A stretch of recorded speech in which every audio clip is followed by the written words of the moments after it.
राम राम भाई सबको। आज हम आए हैं राजस्थान के बूंदी शहर के सबसे मशहूर और ऐतिहासिक किलों में से एक तारागढ़ फोर्ट। दूर से देखने पर ये सिर्फ एक किला लगता है, लेकिन जैसे जैसे आप इसके अंदर जाते हैं वैसे वैसे लगता है कि आप लगभग 700 साल पुराने राजस्थान में पहुंच गए हैं। सबसे पहले बात करते हैं इस किले की लोकेशन की। जैसा मैंने बताया कि तारागढ़ फोर्ट अरावली की पहाड़ी पर बना हुआ है। इसकी ऊंचाई ऐसी है कि यहाँ से पूरा बूंदी शहर एक ही नज़र में दिखाई देता है।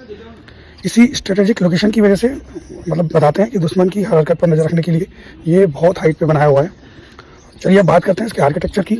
इस फोर्ट का हर हिस्सा युद्ध और राजस्वी जीवन दोनों को ध्यान में रखकर बनाया हुआ है। मीन्स बड़े बड़े पत्थरों से बनी मजबूत दीवारें आप देख सकते हो, ऊंची ऊंची शिखाएं आप देख सकते हो, संकरे रास्ते हैं, जिगजग चढ़ाई है। तो इस तरह का डिज़ाइन जो किया गया है कि ये दुश्मन को ध्यान में रखकर किया गया कि कोई दुश्मन आक्रमण करता है, अंदर घुस भी जाए तो उसमें सीधा आगे नहीं बढ़ सकता वो, क्योंकि जैसे जैसे हम चढ़ के भी आ रहे हैं तो हमें भी चढ़ने में बहुत दिक्कत हो रही है। तो इन्हें सिमिलर वे।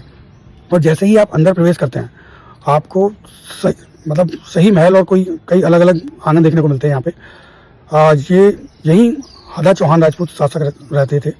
यहीं पे जो हदा चौहान जी हैं राजपूत शासक जिन्होंने बनाया था, इसी महल में राज दरबार लगता था उनका। यहीं राज्य का फैसले वगैरह लिए जाते थे। तो महल की खिड़कियाँ और झरोकों को अगर आप देखेंगे यहाँ पे तो इन्हें सिर्फ सुंदरता के लिए नहीं बनाया गया। यहाँ से राजा और राज परिवार पूरे शहर और आसपास की गतिविधियों पर नजर रखते थे कि क्या हो रहा है, क्या चल रहा है। साथ ही हवा और रोशनी की बहुत अच्छी आती है यहाँ पे, जो उस समय के आर्किटेक्चर की समझ को दिखाता है कि यहाँ पे वो लोग कितने सजग थे इस चीज़ को लेकर ना। अगर आप दीवानों को ध्यान से देखेंगे ना यहाँ पे, और जो सिटिंग है तो उनमें राजपूत कला के दिखती है पूरी पत्थर की नक्काशी और झरोके, खुले चौक, वो सब चीज़ें दिखती हैं इसमें। इस फोर्ट की सबसे खास बातों में से एक है कि इसका वाटर मैनेजमेंट सिस्टम।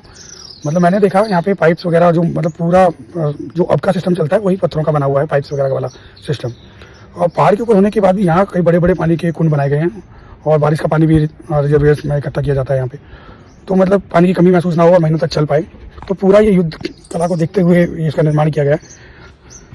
और भीम बुर्जा यहाँ पे एक वो यहाँ का सबसे ताकतवर हिस्सा जिसको बोलेंगे। और तारागढ़ फोर्ट का जो निर्माण है वो अगर निर्माण पे बात करें तो 14वीं सदी में जो राव राजा भार सिंह इन्होंने बनवाया था, जो हदा चौहान राजपूत वंश के शासक थे। तो ये है इसके बारे में। और यह किला सिर्फ युद्धों का गवाह नहीं है, इसमें क्या रहा है कि इसमें राजपूत शान